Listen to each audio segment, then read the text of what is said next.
ავტოსატრანსპორტო საშუალებების გამონაბოლქვის კონტროლი დადგენილ ნორმებთან შეუსაბამობა წინა წლებთან შედარებით გაზრდილია. გარემოს დაცვითი ზედამხედველობის დეპარტამენტმა კონტროლი კიდევ უფრო განამკაცრა. კანონდარღვევა ფინანსურ სანქციებს ითვალისწინებს. გივი კუჯავაგი ამბობთ.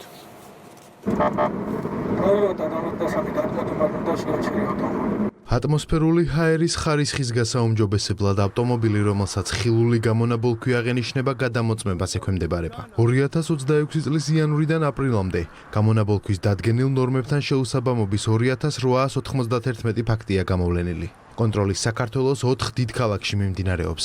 ყველაზე მეტი 1714 სამართალდარღვევა თბილისში გამოვლინდა. კანონდამრღვევებიდან 2511 ფიზიკური პირია. 380 შემთხვევაში კი იურიდიული პირები დაჯარიმდნენ. კონტროლი მიმდინარეობს 4 დიდ ქალაქში, ეს არის დედაქალაქი თბილისი, რუსთავი, ქალაქი ქუთაისი და ბათუმი. გაძლიერდა ეკიპაჟები, აქ იგულისხმება ადამიანური რესურსის დამატება, მოძრავი სატრანსპორტო საშუალებების დამატება და სხვადასხვა გამზომი ხელსაწყოების დამატება, რომლითაც უშუალოდ ადგილზევე ხდება როგორც ბენზინის, ასევე დიზელის ძრავიანი ავტომობილების გადამოწმება. თუ დადგინდა, რომ ავტომობილი მავნე ნივთიერებებს გადაჭარბებული რაოდენობით გამოყოფს, ფიზიკური პირი 100, ხოლო იურიდიული პირი 500 ლარით დაჯარიმდება. კანონდარღვევის განმეორების შემთხვევაში ფინანსური სანქცია გასამმაგდება. დეპარტამენტში გატარებული ცვლილებების შედეგად გაიზარდა ეკიპაჟების რაოდენობა, რამაც კანონდამრღვევთა გამოვლენა და მათზე რეაგირება მნიშვნელოვნად გაზარდა.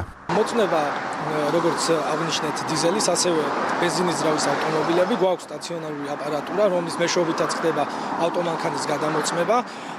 გადამოწმის შედეგად თუ დადგინდა, რომ ავტომანქანა არის გაუმართავი და დაუდგინდა CO, ამ შემთხვევაში მძღოლი ჯარიმდება. ავტოტრანსპორტი ჰაერის დაბინძურების ძირითადი მიზეზია.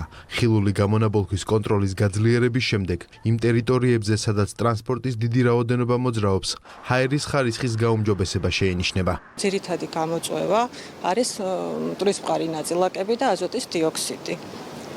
ტენდენცია ის მკვეთრი გაუმჯობესებას ვერ ვიტყვით, თუმცა ზოგიერთ ლოკაციაზე შეიმჩნევა კლება. ავტოსატრანსპორტო საშუალებების ხილულ გამონაბოლქვს სპეციალური ხელსაწყოებით აკონტროლებენ. პროცესის მიზანი გარემოზე მიყენებული ზიანის მინიმუმამდე დაყვანაა.